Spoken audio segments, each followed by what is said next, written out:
Hello and welcome back to our new video class, dear students. As in our previous video class we seen that what is mean by national income estimate. Yes, as well as we seen what is the national income of India.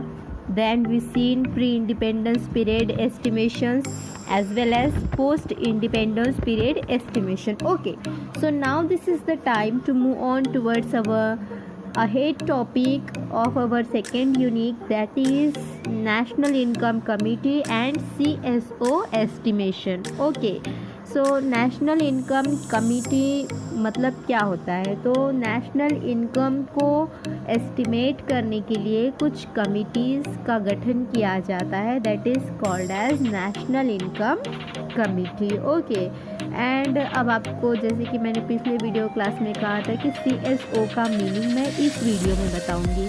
तो CSO estimation क्या होता है exactly? तो C stands for central, S stands for statistical and O stands for organization. Okay, तो full form क्या हुआ CSO का?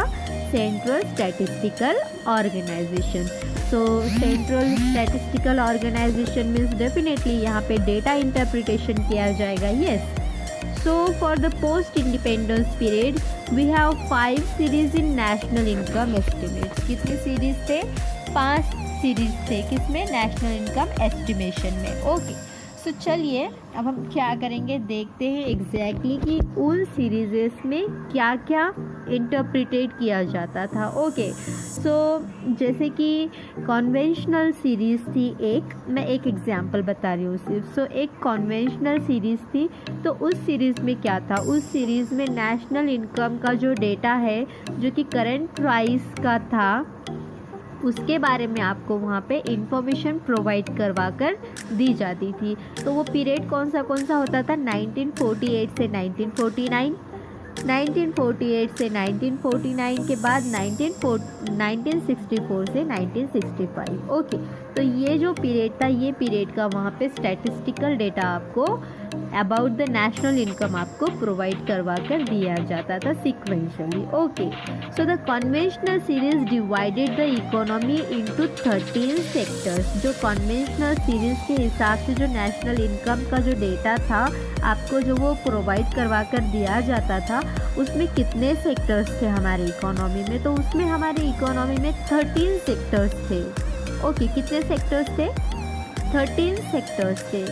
और इनकम जो 6 सेक्टर से नेट आउटपुट मेथड से कैलकुलेट की जाती थी, उनमें कौन कौन से सेक्टर्स आते थे? उनमें 6 सेक्टर आते थे. ओके, तो 6 ये सेक्टर और उसके बाद में 7 जो सेक्टर थे उनके through net income method calculate की जाती थी. Okay, so net output method एक कैलकुलेट की जाती थी और उसके बाद में, या फिर हम उसे नेट प्रोडक्ट मेथड भी कह सकते हैं. Okay, so net product method यानी कि नेट आउटपुट मेथड, इसके अंदर 6 सेक्टर आते थे. और जो नेट इनकम मेथड है, जो नेट इनकम मेथड है उसके अंदर 7 सेक्टर्स आते थे. कितने सेक्टर्स आते थे? 7 सेक्टर्स आते थे. ओके, तो चलिए मैं आपको पहले उन 6 सेक्टर्स के बारे में बताऊंगी जो कि नेट प्रोडक्ट मेथड या फिर नेट आउटपुट मेथड में आते थे. So income from 6 sector, that is net output method, which are number 1 agriculture, number 2 annual husbandry, number 3 forestry, number 4 fishery, number 5 mining, and number 6 factory establishment. Okay, so these all are calculated by the net output method. या फिर ये जो थे, इनका जो income होता था, ये जो 6 सेक्टर्स मैंने अभी आपको बताए, agriculture, annual husbandry, forestry, fishery, mining और फैक्ट्री एस्टैब्लिशमेंट, ये जो 6 सेक्टर्स थे, इनके थ्रू क्या कैलकुलेट किया जाता था? नेट आउटपुट कैलकुलेट किया जाता था. ओके, तो जो पर्टिकुलर नेशनल इनकम थी हमारी, वो जो 6 सेक्टर्स थे उनको हम कौन सी मेथड से कैलकुलेट करते थे? तो नेट प्रोडक्ट मेथड या फिर नेट आउटपुट मेथड से हम नेशनल इनकम एस्टिमेट करते थे. ओके, फिर से मैं आपको एक बार समझाती हूँ कि जो हमारी नेशनल इनकम एस्टिमेशन की जो मेथड थी नेशनल इनकम कमिटी और CSO जो दोनों मिलाकर इसे एस्टिमेट करते थे, उनमें एक सीरीज़ थी जो कि कॉन्वेंशनल सीरीज़ कहलाई जाती थी। और उसमें टोटली कितने सेक्टर्स थे? उस सीरीज़ में 13 सेक्टर्स थे। और वो जो 13 सेक्टर्स थे उनमें 2 टाइप से सेक्टर्स को डिवाइड किया गया था। एक टाइप में क्या था, 6 सेक्टर थे जिसे हम नेट प्रोडक्ट मेथड या फिर नेट आउटपुट मेथड से कैलकुलेट करते थे। ओके। और जो सेकंड टाइप था वो था 7 सेक्टर्स का। तो वो जो 7 सेक्टर्स थे उनका जो हम इनकम एस्टिमेट करते थे वो नेट इनकम मेथड से नेशनल इनकम को कैलकुलेट या फिर एस्टिमेट करते थे। ओके। तो नंबर 1 में पहले आपको नेट प्रोडक्ट मेथड के बारे में बता रही हूँ। नेट प्रोडक्ट मेथड जो थी हमारी, इसमें हमारे कितने सेक्टर्स थे जिसके थ्रू नेट आउटपुट मेथड या फिर नेट प्रोडक्ट मेथड को हम वहाँ पे अप्लाई करते थे नेशनल इनकम को कैलकुलेट करने में। तो उसमें 6 सेक्टर्स थे, वो मैंने अभी आपको बताया। Agriculture, annual husbandry, forestry, fishery, mining और फैक्ट्री एस्टेब्लिशमेंट। ओके। तो ये 6 सेक्टर्स थे। इनका कैलकुलेशन नेट आउटपुट या फिर नेट प्रोडक्ट मेथड के थ्रू किया जाता था ताकि नेशनल इनकम एस्टिमेट किया जा सके। ये नंबर 1 आपको क्लियर हो चुका होगा। Number 2 net income method. अब मैं इसके बारे में आपको बताती हूँ कि जैसे कि मैंने कहा है आपको, कन्वेंशनल सीरीज़ में 13 सेक्टर्स थे, 13 सेक्टर्स थे। उसमें से 6 सेक्टर तो नेट प्रोडक्ट मेथड से कैलकुलेट किए जाते थे। ओके। अब हम चलते हैं सेकेंड पार्ट की तरफ, नेट इनकम मेथड। तो नेट इनकम मेथड में अब 13 में से 6 सेक्टर तो चले गए, अब बचे अब हमारे हाथ में 7 सेक्टर्स। ओके। तो ये जो रिमेनिंग 7 सेक्टर्स थे, ये किस मेथड से इनकम एस्टिमेट किया जाता था हमारे नेशन का? तो वो है net income method. Okay, net income method. तो इनकम मेथड से हम जिसे कैलकुलेट करेंगे, डेफिनेटली उनमें इनकम जनरेट होना चाहिए, मीन्स सैलरी लाइक दैट आना चाहिए ना, तभी तो हम नेट इनकम मेथड अप्लाई कर सकते हैं उन सेक्टर्स पे। तो जैसे कि agriculture, annual husbandry, forestry, fishery, mining और फैक्ट्री एस्टेब्लिशमेंट, ये सारे आउटपुट जनरेट करते हैं। यस, ये सारे प्रोडक्ट जनरेट करते हैं, इसलिए हम नेट प्रोडक्ट या फिर नेट आउटपुट मेथड का यहाँ पे यूज़ करेंगे। ओके। तो अब नेट इनकम मेथड की जब मैं बात कर रही हूँ तो यहाँ पे 7 सेक्टर्स आ रहे हैं। 13 सेक्टर्स में से अब 7 सेक्टर्स इधर आते हैं नेट इनकम मेथड में। तो वो सेक्टर्स कौन से हैं? वो है number 1 small enterprises, number 2 organised banking and insurance, okay, number 3 commerce and transport, number 4 professions, number 5 liberal art, number 6 domestic services, number 7 public authorities. Okay, तो ये कितने हो गए?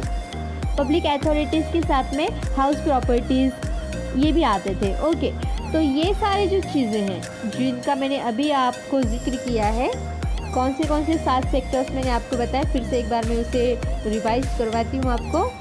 फिर से एक बार मैं बता रही हूँ। फर्स्ट सेक्टर स्मॉल इंडस्ट्रीज या फिर small enterprises, number 2 organised banking and insurance, number 3 commerce and transport, number 4 professions, number 5 liberal art, number 6 domestic services and number 7 public authorities, house properties, like that. Okay, तो ये जो 7 sectors थे, ये 7 sector definitely income generate करते थे।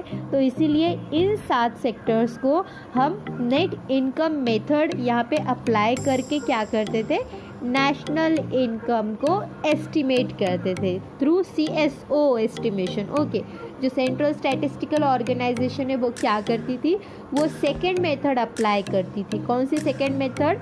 Net income method apply करती थी जो 7 सेक्टर्स रिमेनिंग है उनके ऊपर। ओके, तो ये हो गया नेट प्रोडक्ट मेथड और net income method. Okay dear students, I think अब आपको समझ में आ गया होगा कि किस तरीके से हम नेशनल इनकम को एस्टिमेट करते हैं। Okay, so now I want to again tell you about the net output oblique product method. Okay, net output method को ही नेट प्रोडक्ट मेथड भी कहा जाता है। So in agriculture Okay, the output of each crop is estimated by multiplying the area shown by the yield per sector or hectare.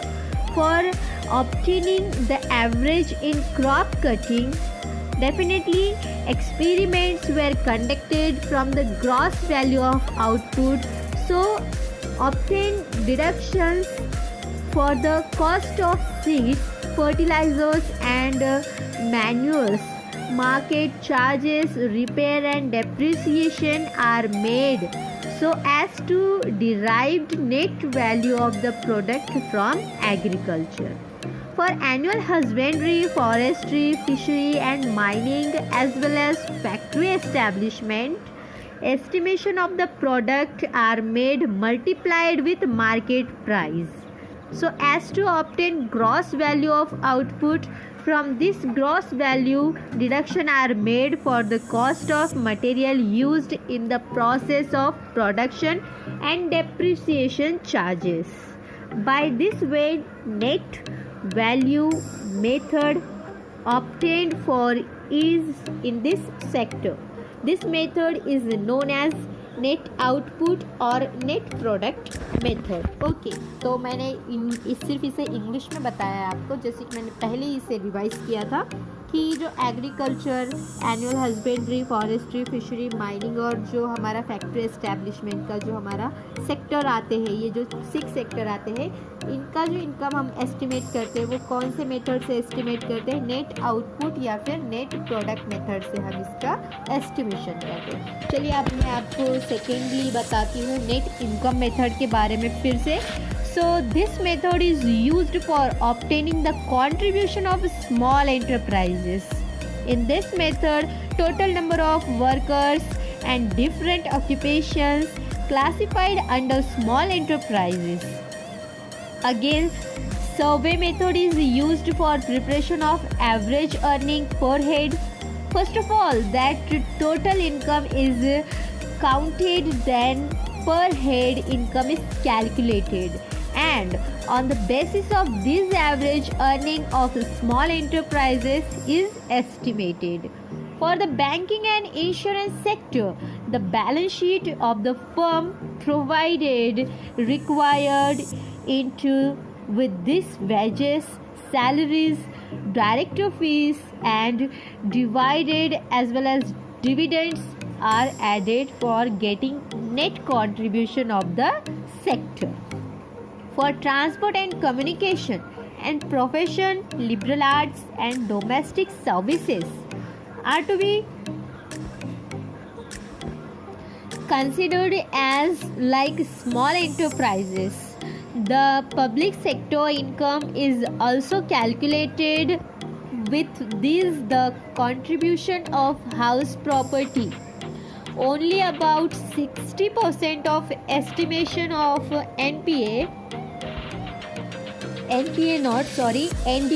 NDP means National Domestic Product. Okay, so 60% of estimation of NDP for a particular year is depend upon direct information and 40% is considered by through indirect information. So this type of estimation is known as net income method. Okay, so there are another services which are to be considered for national income services for prices. Okay, so while calculating the national income, the Central Statistical Organization brought out another services on national income with 1980 to 81 as a base year in place of service with 1970 to 71 as per the base year. Okay, so that's all about the net income method and the net product method. तो जैसे कि मैंने अभी बताया आपको, net income method में हम कौन से सेक्टर्स को यहाँ पे काउंट करते हैं.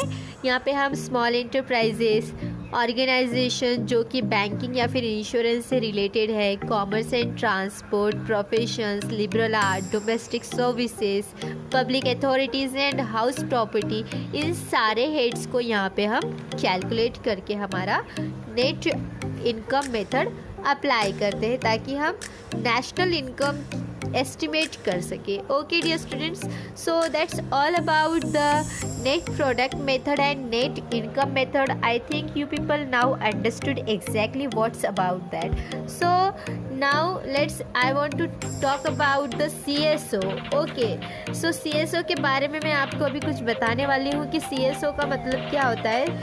Central statistical organisation. Yes, so Central Statistical Organization revised National Income Series 1999 to 2000 as a base year. तो CSO ने क्या किया, रिवाइज किया नेशनल इनकम सीरीज को, जो कि 1999 टू 2000 का उसका बेस ईयर था. Okay, so the central statistical organisation means CSO has revised the existing series of national account with 1993-94 as a base year with new series with 1999 to 2000 as the base year. तो CSO ने क्या किया, जो उनकी existing series थी, existing series उनकी कौन सी थी, कन्वेंशनल सीरीज़ जिसे हम कहते हैं, तो उसका बेस ईयर पहले क्या था, 1993 टू 1994 था. ओके, तो उन्होंने उसका बेस ईयर हटाकर वहाँ पे कौन सा बेस ईयर वहाँ पे रख दिया, 1999 टू 2000, ये बेस ईयर उन्होंने वहाँ पे रखा. Okay, so this new series incorporates improvements in terms of coverage and the extent possible. The remuneration or the particular the recommendation means suggestion. Okay, so the recommendation of United Nations System of National Accounts 1993, that is also known as UNSNA, has been incorporated. Okay, तो इनका जो 1999 से 2000 का उन्होंने जो base year वहाँ पे रखा, किसको हटाकर रखा, 1993-94 को हटाकर उन्होंने 1999 और 2000 बेस ईयर वहाँ पे ऐड किया. तो उस वक्त जो यूनाइटेड नेशंस की जो सिस्टम थी उनकी नेशनल अकाउंट्स की, ओके, तो उसे हम UNSNA भी कहते हैं, United Nation system of national accounts. Okay, तो वहाँ पे वो भी काम करने लगी. So the improvement in terms of coverage are, I will tell you now. So inclusion of production of salt through sea water evaporation and the production of betel leaf, paddy, goat, buffalo and camel meat. Then cluck, eggs and meat production from unregistered slaughterings. Okay, तो जो unregistered slaughtering थे, मतलब कत्ल खाने जिसे हम कहते हैं, तो उसका इसके अंदर समावेश हुआ था. Okay, exactly like that. उसके बाद में क्या हुआ, expenditure made on few tree crops during restriction period or the restriction period and setting up of wind energy system are included in the estimation of output of construction sector. तो जो construction sector का output था जिसे हम estimate करते थे, उसके अंदर किसका इनकॉर्पोरेशन हुआ, जो एक्सपेंडिचर होता था फ्यू क्रॉप्स ट्रीज के ऊपर. तो जो रेस्ट्रिक्शन का पीरियड था उसके बीच में जो कुछ भी एनर्जी की जो सिस्टम हमने यहाँ पे एज अ एक्सपेंडिचर क्रिएट की थी, उसका यहाँ पे इंक्लूजन हुआ था एस्टिमेशन के अंदर. Okay, then the third important particular sector or the coverage area that is called as a new category of valuables are to be included in the gross capital formulation in line with the recommendation of 1993 UNSNA.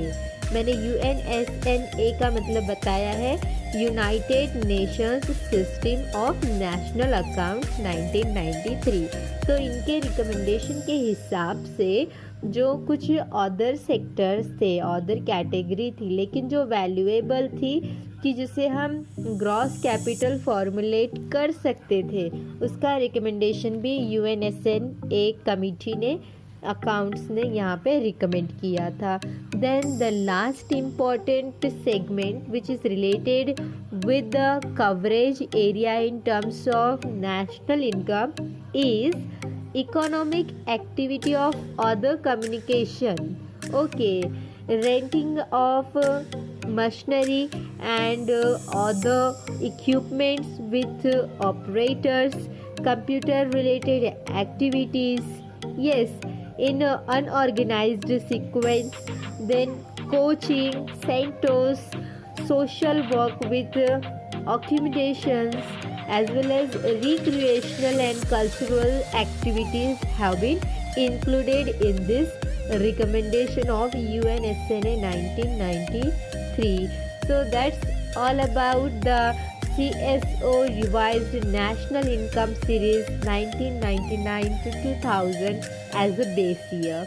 तो हमने देखा कि जो हमारा base year था CSO revised national income series का 1999 से 2000 ये बेस ईयर था, और उस बेस ईयर में किसे किसे हमने यहाँ पे नेशनल इनकम के लिए कंसिडर किया. मैंने आपको बताया नेट आउटपुट या फिर नेट प्रोडक्ट मेथड, उसके बाद में मैंने आपको समझाया नेट इनकम मेथड.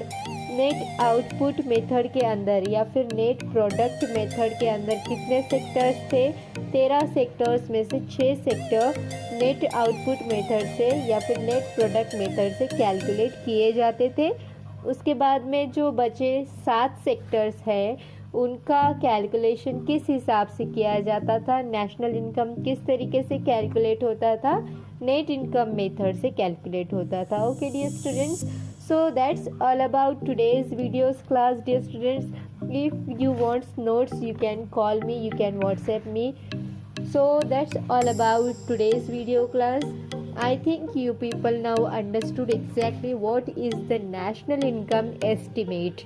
2 दिन से हमारा ये टॉपिक चल रहा था और आज नेशनल इनकम एस्टिमेट टॉपिक हमने उसका एक पोर्शन कंप्लीट किया है. लेकिन ये थोड़ा सा बहुत हेक्टिक है, कॉन्फ्लिक्टिंग है, लेकिन फिर भी आपको आपका माइंड फोकस्ड रखते हुए करना है. अगर आप चाहते हो कि इसके मैं आपको ट्रिक्स बताऊं तो मैं वो ट्रिक्स भी आपको बता सकती हूँ जिससे कि आप बहुत ही इजी तरीके से मेमोराइज कर सकते हो ये सारी चीज़ें कि growth rate of per capita income during 1860 से 1950 में था, उसको कैसे याद करना है, या फिर जो पोस्ट इंडिपेंडेंस और प्री इंडिपेंडेंस पीरियड थे उसमें कुछ फिगर्स हैं यहाँ पे वो कैसे फिगर आउट करने हैं, या फिर कन्वेंशनल सीरीज़ को हम कैसे याद रखेंगे, या फिर उसके अंदर का जो हमने नेट आउटपुट मेथड देखा, नेट इनकम मेथड देखा, उसके सेक्टर्स हम कैसे याद रखेंगे. तो ये सारी चीज़ें बहुत इम्पॉर्टेंट है as per the point of view of examination as well as CSO revised National Income Series 1999 to 2000 as a base year. तो ये भी आपको इम्पॉर्टेंट 4 रिकमेंडेशंस थे वो आपको ध्यान में रखने हैं. So I think now you people bored with me, so I'm going to leave with you. So in our next video class we have to see the next portion, that is trends in national income growth and its structure. So thank you so much my dear students for listening this very boring lecture. So I'm very guilty about that if you are going to be bored with me, but this is the time to study hard dear students. So that's all about today's video class. Wish you all the very best. Take care.